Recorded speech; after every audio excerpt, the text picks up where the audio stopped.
Cult Lords fans? Hello! Welcome back into the Cult Lord channel.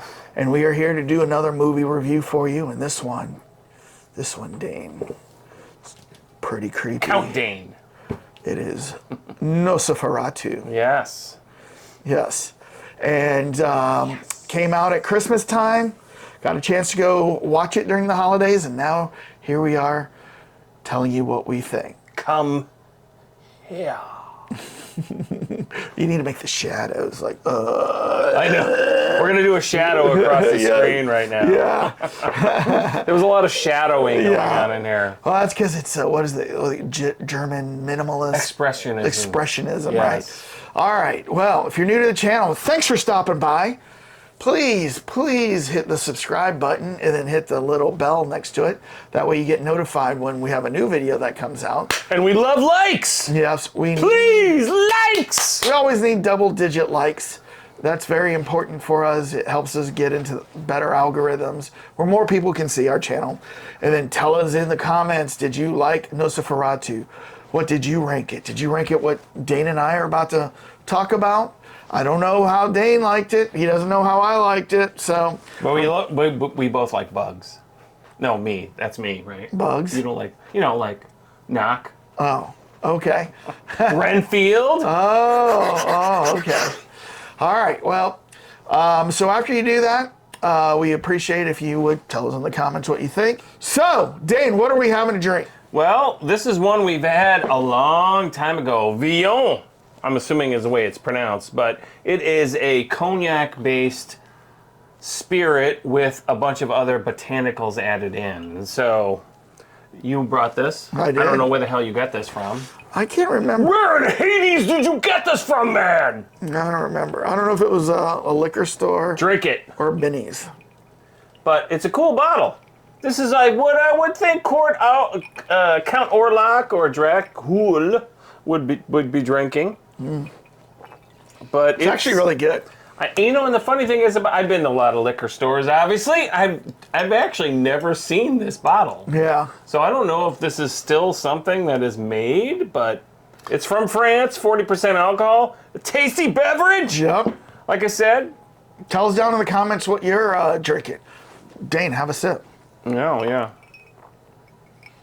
All right. What do you think? Okay. Now that we got the drinks out of the way, I have a warning for you. What? If you have not seen this movie and you do not want anything spoiled, guard your neck! Spoiler alert!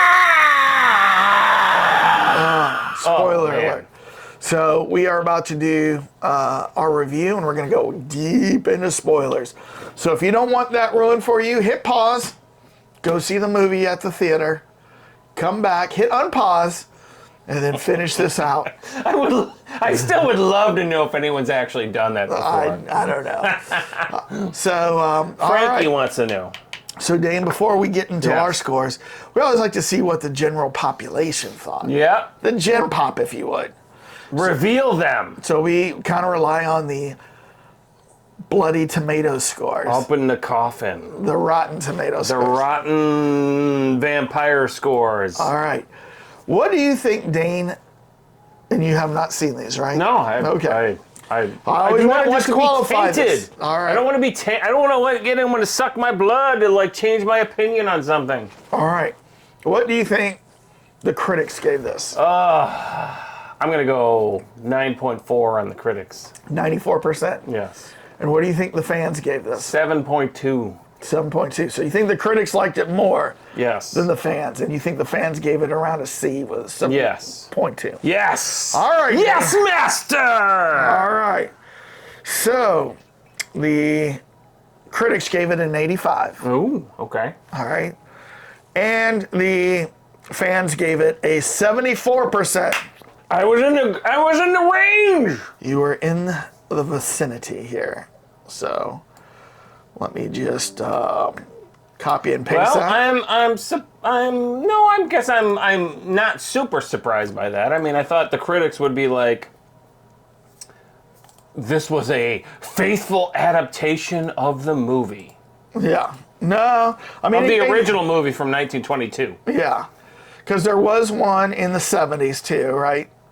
Yes, that was, what's his name? Werner Herzog with Klaus Kinski. Klaus Kinski was. And that one's very creepy in its own way because Klaus is not the most attractive man. With his bald head, and his super long nails, like out to here. So that was almost like they brought the Nosferatu from the 1922-23 version out to the 70s, and suddenly he was like, I gotta go discoing with my long nails. Right. Well, now that we got those scores out of the way, let's get to the real scores, the Cult Lord scores, brought into us by horse and cart through the Bavarian countryside by our accounting firm, Toloit and Douche. And Knock. We brought Knock, and they had Knock too for his real estate prowess. Okay. So, Dane, you got your score here? Yes, Count Dane. Yes. All right, on the count of 3. 1, 2, 3. Oh! I dislike mirrors, 8.2. Bavarian Bloody Mary, 7.5. So we're kind of critics, fans here. I did a little bit higher than the fans, but you did a little bit lower than the critics. I agree. So all right, 1, 2, 3. Oh my God! How does that always hit this guy? Because you aimed it at me. Is that blood? Yeah. Is that blood? Is that? Wait, hold on. All right. I like blood. Oh, okay. Oh wait, I forgot. Where's my teeth? Yeah. All right, Count Dane. Yes. I think you better be a little bit more coordinated with your delivery of your than you did with that cardboard. It's almost like I tried to do it. I know. threw it, and I don't know how it curves over. I'm actually, you know what? Every time we do something, I'm always afraid you're going to do that, and you haven't done that before. I don't go like that at your face. I go like that. Right. And somehow it always curves over. Okay. Is that blood? Yes. All right. Is that blood here? All right. So we both. I mean, I thought it. I had things I liked about it, and I had things I didn't like about it. Right. My key criticism of this movie would be pacing of this movie, because it was slow building. It was a slow burn. You know what I mean? And it was like, okay, get to this, right? But man, I loved, what I did love was just the cinematography of this, the look and the feel. It was pure horror, right? You know, the towns, I saw a little special where, the lots that they built, they wanted to make sure that the city did not look perfect and it looked angular, right? And then when night would come, there would be long shadow. And, just all that was, in play. And by the way, they built a massive set for that city. I'm blown away by the accuracy of the recreation of all these historical things that make the world so authentic. I remember just thinking, wow, they're not building sets, they're building a world. Even the costumes on this film were so phenomenal. Every single thing is so authentic, so beautiful. Everyone really put every bit of themselves into it to experience the scope. I thought that was, because I read it was filmed in Prague, but I to your point, I was kind of thinking that the city was more CGI'd. Yeah. I mean, obviously, when the hands going over everything. Well, I was like, well, that wasn't all what they built. But it kind of was like, and actually, the hand thing didn't look. It looked CGI. Right. I mean, that was there was a couple of, to your point. I mean, I thought, the cobblestone streets and everything. So that, to your point, they filmed the gross side of the city. The huge part was all CGI. But then when they went into these intimate scenes, they built these little alleys, and they built like a massive set for it. Yeah, so and that was well done. It was amazing. Yeah. So everything looked really good. It felt gothic.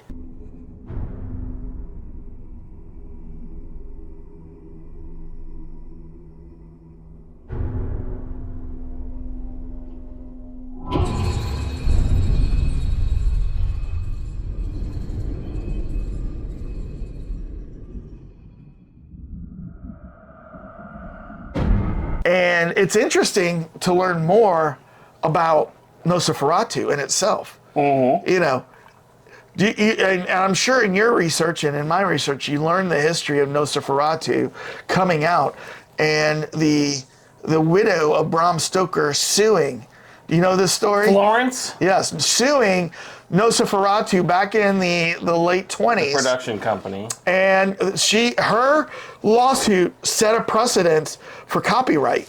Yeah. She won and said, hey, look, you guys did a cheap knockoff of our book, Bram Stoker's Dracula. You gave no credit. You made this movie, and everything about it was a ripoff. She won in the courts, and they won the rights to destroy all of the copies of the movie Nosferatu.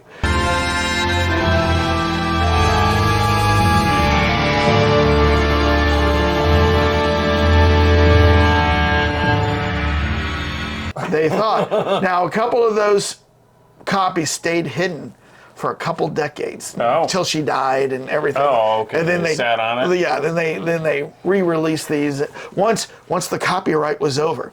And back then, copyright was only 50 years. So that's why Wizard of Oz went out of protection, out of copyright. Peter Pan a long time ago. Snow White, and now a lot of new things like Steamboat Willie.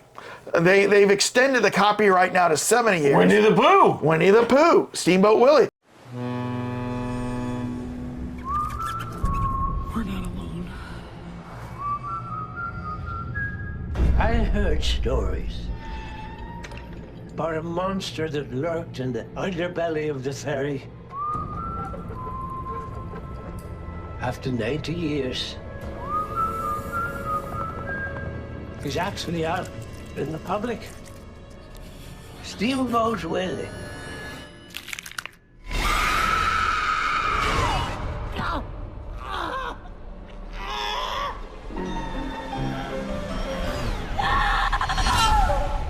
It's the happiest place on earth. We showed a list one time of what is coming out of copyright in the next 2 years, like Batman, Captain America, Superman, Wonder Woman, all about to hit. Their copyright is over. So it's going to be interesting to see what happens with those franchises. You're going to start seeing a lot more weird, like, Superman, really? Yeah. Was in, like, whatever? And to your point, because you brought out some great points. So this is Scream Magazine, Nosferatu, 100 Years, by Dacra Stoker, who is a descendant of the Bram Stoker. And he was talking a lot about what you were saying with, like, his mom, or no, actually, I think it was his great-grandmother or something like that. She established all these, like, precedent for copyright. But the other thing that I thought was really interesting is that, so Bram Stoker, in British law, they actually had to establish the stage theater copyright by staging something. So in 1897, he staged it. And they, at the time, thought, well, this, it was ridiculous. Why would you do this? But that established that he was the owner officially of the stage. Oh, wow. And that, went into the cinema stuff. Right. And so, they, that led to there's no way you can just adapt a theater.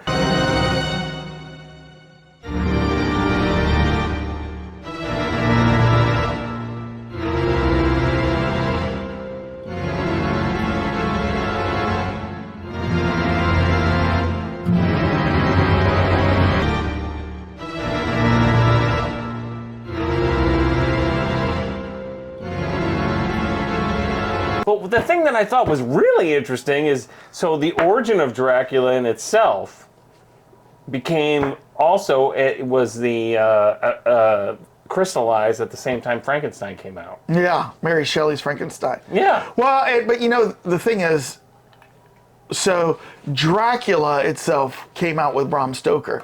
The lore and the mystery of vampires had been around for hundreds of years, but there wasn't a Dracula, the king of the vampires, or the count. Right. Well, he crystallized it. 'Cause Yeah. Dracula means son of Dracul, which was the what was it called? His dad. So Vlad the Impaler was Dracula because he was son of Dracul, and it was the Order of the Dragon. Okay. So that's what that technically means, son of Dracul. But his dad was Order of the Dragon, so I'm now Dracula. Interesting. Okay.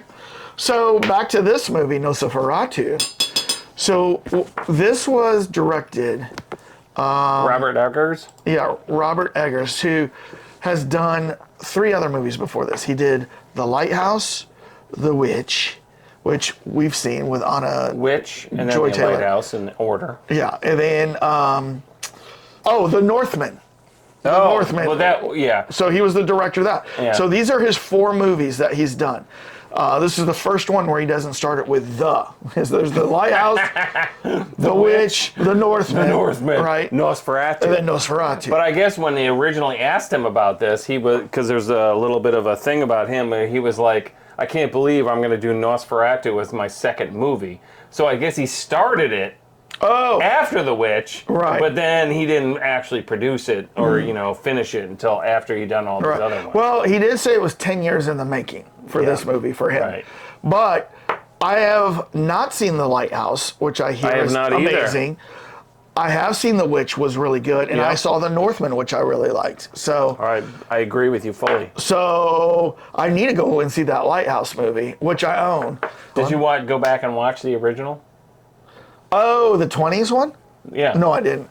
So they changed the storyline. Oh, I know that. Yeah, but Well, go ahead. or maybe they just beefed it up or whatever. I mean, because in the 1925, 22, whatever version of it, the woman at the end realizes that Count Orlok, after Count Orlok. yes, after talking, reading the book of the vampires, that her husband.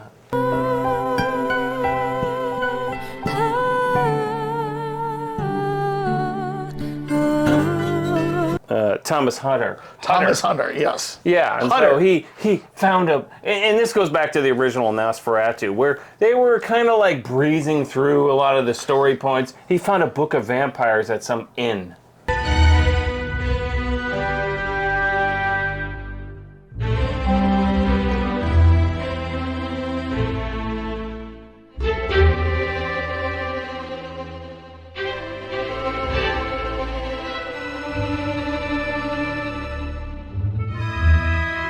And I don't remember seeing that in this particular movie. No. They took a lot of things in a different direction in this one. Yeah. So, for example, in Nosferatu, the original one, Yeah. just like Bram Stoker's Dracula, the Count wanted to do a real estate deal. Yep. So Thomas Hunter goes on a journey to Transylvania, where he goes to Count Orlok's castle, just like Dracula. Yeah. And it was there that they're conducting business that he sees a picture of Thomas Hunter's wife, Ellen. And then he becomes obsessed. In this one, that didn't happen. What happened was Ellen was a troubled young child who was alone, who was having nightmares, and she was asking for help. Spirit of any celestial sphere. Anything. Hear my call. Come to me.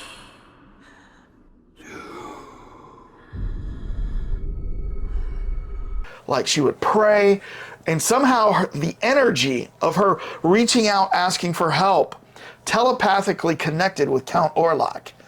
And actually, on that particular note, I kind of thought when I saw that on camera, Right. on screen, that was an ecstasy experience that you Yeah. might see in like tent revival type stuff, where she was like sitting there like, please, Yes. I need whatever, and he came to her, but then eventually it turned very dark. so what happens is the way he's introduced to her is not through a picture, is through telepathically when she's a child. Right. And so as she's growing up, he starts obsessing over her, from a distance, right? Bette Midler, from a distance. From a distance, the world looks blue. Terrible 90s song. From a distance. Yeah. Not But the way. Yeah. She also had like wings, air between my wings, like a bat. I don't know. Go ahead. Yeah. So but he obsesses over her, and as she grows older, it becomes more and more of an obsession to where now he's going to have to make a journey because he wants to see her, right? Yeah. So he needs a real estate deal, man. So he wants to get the husband out. So he summons for him using his Renfield, if you will. Knock. Yeah. The real estate agent. Yeah. He is coming. So So it's so like Bram Stoker's Dracula. Well, like you even have it isn't. Yeah. Well, it is. And then like Willem Dafoe, he's like Professor Alban Eberhardt von whatever, and that's like the Van Helsing of Dracula, right? Yeah. We are here encountering the undead plague carrier, the vampire, Nosferatu. He's been studying the vampires. He's been studying The occult. Dracula, and he's there to He's chase into him the down. occult. He knows what's Yeah. going on, but he's been thrown out. Yeah, it's so. It really is a copy of Bram Stoker's Dracula. It'd be a very subtle copy. Right. I guess the Germans. I mean, we're talking about 1922 when the movie came out, but that was after World War I, and the German theater was like, "Hey, we need to make some money here," Yeah, and like if you watch like some German films like from that area, what do they call it? Expressionism. Yes. Like I have a video for like the Closet of Dr. Caligari. Yeah. You want to know another one that I own that's What? really interesting? Faust Oh. from 1922. Oh, that movie is pretty, and it's also a silent movie, but pretty creepy.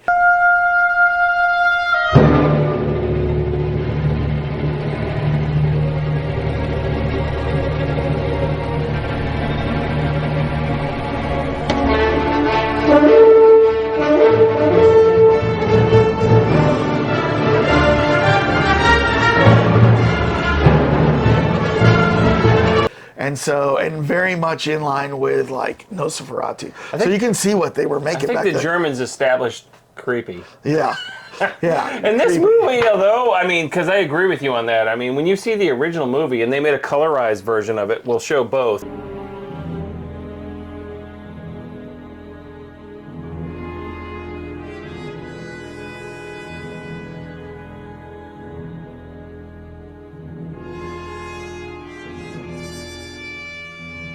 I kind of thought that they didn't get a lot of creepiness in this one, in a sense. So I thought it was creepy, but it was not scary. Not one point was I scared in this movie. Well, yeah, I mean, I agree with you on that. I mean, the only point I thought that might have contributed to that was when he, what's his name, Hutter discovers the coffin downstairs, Right. and he goes down there, and all of a sudden he's like, "Rah!" You know, that was like the only jump scare in the entire movie. And you know what? I didn't jump because I knew that was coming. And I just felt that was coming. Knew it was coming? Yeah, I just felt that was coming. Well, what about when later when they go in and they're like, I'm going to go after now, they're going to, so we're traveling to the future here with Orlok's in Germany, and and they think he's in his coffin. Right. And then they run in there and they rip it open, and then they're like, oh, it's Knock, and he's still awake. Like, Knock, Yeah, Knock was there, right? In his place, right? And that is a change, though. I don't think that happened in the original movie. I don't think that particular scene showed up in the original movie. So just to let you know, I have seen the original Nosferatu from the 20s, but I saw it in college film class back in the 90s, so I really don't remember too much of it. But I do remember watching and going, the Nosferatu with the bald head and the snaggly teeth and the long fingers. Very different looking vampire than what you've ever seen, right? Yeah. It is not the Lon Chaney, Bela Lugosi, Christopher Lee. Where is he up here? Bauhaus. Yeah. Bela Lugosi's dead. It's not the Christopher Lee. Do we have the Christopher Lee up? Yeah, right there. Right behind us. Not one of those type of vampires, Not one of right? the Blade type of vampires over here? No. Or what about Cleaver? Cleaver, yeah. Well, that's a vampire killer. So, But I mean, to your point, I mean, I agree that, we did a review of Salem's Lot, and it's like, that was when they brought back all of a sudden the evil, like, in 79. ears, Nosferatu looking vampire. Right. Right. And the newer ones are all handsome devils like this guy. Right. You're going to go from here to here, right here. Yep. So, but it was, I thought the acting was great. I thought that Lily Rose Depp was amazing. The stench of their bodies was horrible. But I'd never been so happy. I thought Nicholas Hoult was amazing. Aaron Taylor Johnson was great. Bill Skarsgård, and by the way, you know, I think they did a good job by not revealing what this Count Orlok looked like until you saw the movie. You will remain and well rest yourself. I must object, my lord. You will obey this my counsel. But, my lord...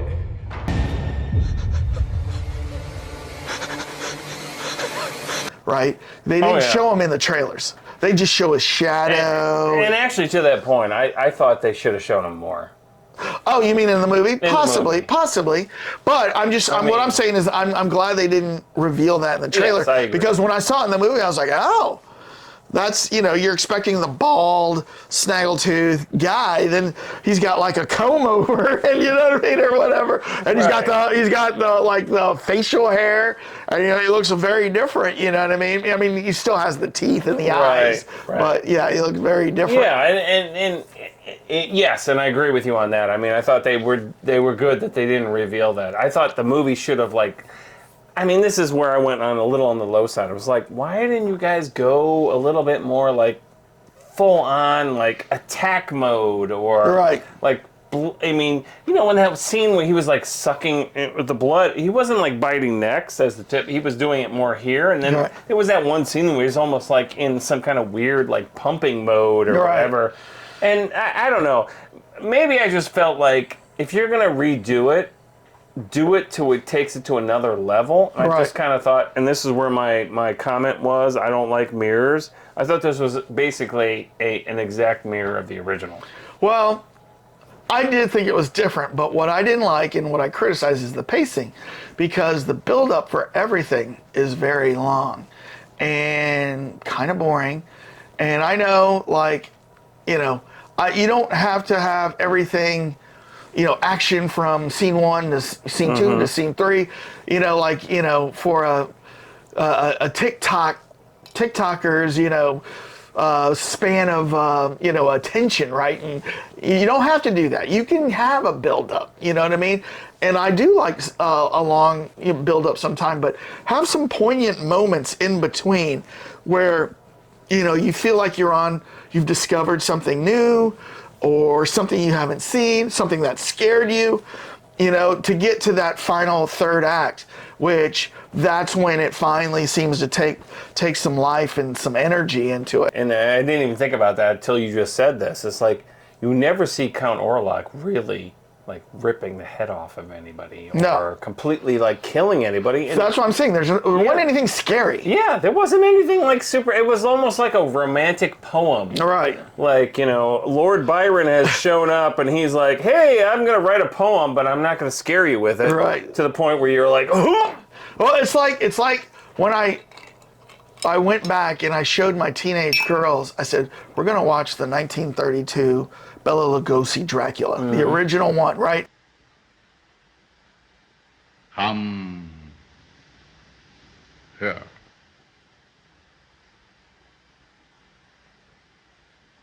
And like, you know, the girl is sleeping in bed and Dracula comes in, you see the shadow, but then you see him.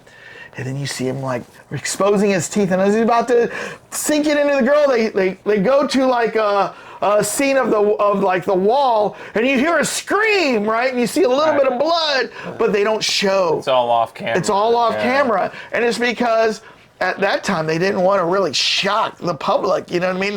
They didn't want, and so it almost felt like this didn't want to shock the public, kind of going old school. Showing things off camera, not doing anything scary. Yeah. In a modern I agree world. with you 100%. I mean, that was what I was like disappointed, because I was expecting this to kind of take it to the next level. Right. And all they did was mirror the exact movie that was made in the 1920s. Right. Like, the only change they made was that in the original movie they did not have the girl at the beginning where she connected to him. They clearly, after the fact. They clearly changed it to where Lily Rose Depp, Ellen Hunter, she's the protagonist of this movie. In the original movie, it's Thomas Hutter, Nicholas Holt's character. Yeah. He's the protagonist of the movie. Right. And so they did switch that around. And then they switched how Nosferatu discovers Ellen Hutter, you know what I mean? Right. He discovers her as a young girl, like telepathically out in the world, you know, and not through, you know, just seeing a picture of her, right? So they changed some things, but it wasn't that significant. Yeah, so then I agree. I mean, in essence, if you were an editor, and I'm going to put Bram Stoker in this particular position, right? He took the original impetus, right, and then, well, actually, I'm sorry, they braced it on him. So the irony is like a reverse of that. Like they made like the Dracula light, right, and he would like put all the like seriousness in the original, and they brought in all the like the creepy. What's the word I'm looking for? Like, you know, kind of like old school medievalness. Creepy goth. With the plague and all the other stuff that they never touched on in the other one. And we reviewed, what was it? The Demeter?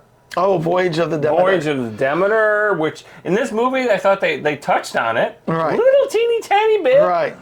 But, I mean... They didn't need a boat ride, though, to go from Transylvania to Germany. Yeah, they so, it didn't make any sense. Yeah. I guess it went around, like, really short versus way over there. Carpathian Mountains. Yeah, right? And so, I thought that was thrown in there, like, why did you do that? Because who needs to get on a boat to go here? Right. You're only...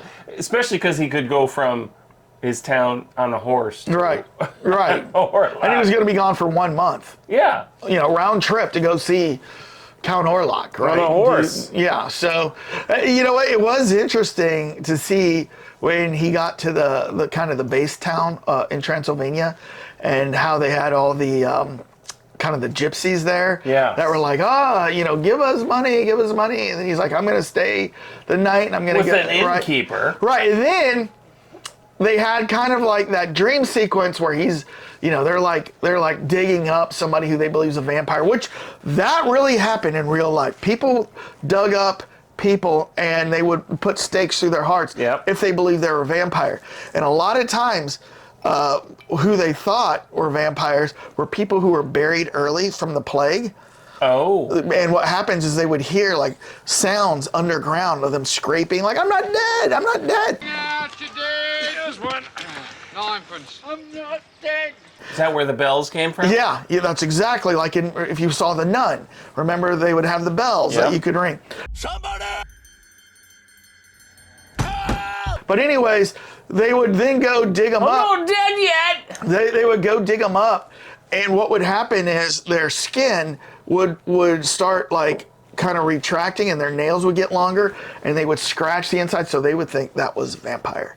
That was vampire. They're still alive. And they would still put a stake through their heart. You know what I mean? So, And that one, in the movie, they did, that was, you know, the irony, it was probably the most dramatically vampiric moment in the entire movie. When the guy's like, and they're like, bam! He's like, like, okay, he was a vampire. Let's set it up. Or was he a vampire? I don't know. But anyways, but the Nicholas Hoult goes out, and he wakes up in the morning, he's got mud on his shoes. So he's like trying to say. And then like everyone's gone. Everybody's gone. And even the innkeeper. Like, what? I'm sorry, you'd wake up. No matter what. I think that was kind of like just to make you feel more spooky, like, oh, the whole town left. He's all alone. Well, that happened in the original movie too. Okay. A version of that. All so right. I mean, this is where I was like, you guys, I'm sorry, you're gonna have to play some reality here. You need to at least base some of the you know, just for us to like really respond to the like supernatural, you gotta get some reality mixed in there. And right. And other than, you know, scenery and using scenery, sound, and everything to draw out the horror, I mean, show us something horrible. You know what I mean? Show us something that scares us. Ripping off somebody's neck. Something. I mean, something. They kept him in the background. Yeah. So it was weird because, so we'll end on this particular note, I'm assuming, but I thought this was like, I'm going to play an homage to the original movie. Yeah. I'm going to make this like a gothic poem. All right. And I'm going to end on a very kind of quiet, loving note. All right. Well, how it ends is she basically wants to make sure her husband is gone because she's going to draw in Nosferatu, and she is going to keep him to where the sun comes up and kill him, sacrificing herself.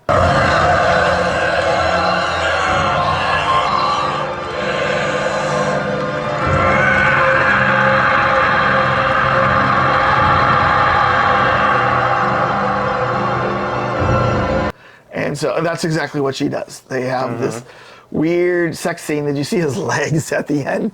They were like, he's like full on burn up like top the torso, and then he's got these skinny little legs, and it looks so weird. Well, I think his whole body shriveled up. Yeah. Is what they were. The point was, you know, unlike the original where Nosferatu, and this is a big difference actually. I didn't realize this. The original Bram Stoker's Dracula does not burn up in the sunlight. He just becomes like a normal person. I didn't know that. Interesting. Okay. Yeah, and so in Nosferatu, that was the first time they established. So Dracula, you know, Bram Stoker had established that Dracula was weakened in the sense that he didn't have his superpowers. He wasn't, you know, running around and like throwing. Yeah. And all of a sudden, you know, the sun comes out and he's like, well, I'm normal. I can't pass through things. Blah blah blah. Right. So Nosferatu was the first time that they established that sun kills the vampire. Kills him. Okay. And so that's how this ends. Yeah. And when it ends, my theater, which was pretty packed, like it was pretty packed, was just like dead quiet. And it's like I could feel the disappointment. I could just feel the disappointment among most of the moviegoers. Right. That like that was it. Like that was it. You couldn't establish like his body just explodes. Like, what movie was that we just saw recently where the vampire? You know, Abigail. Yeah. Hank, meet your first victim.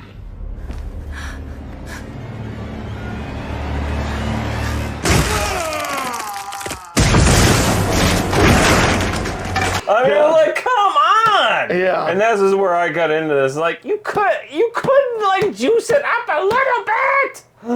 Oh well. So be it. So that's why I gave it basically a C.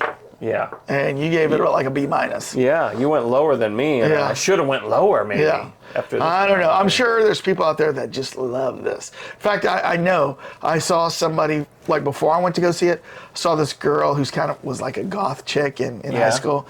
She's like, going to see Nosferatu for the third time. You know what I mean? Like, so, you know, she loved it the third time. So, well, I mean, it's a very romantic film in the sense that a beautiful woman somehow,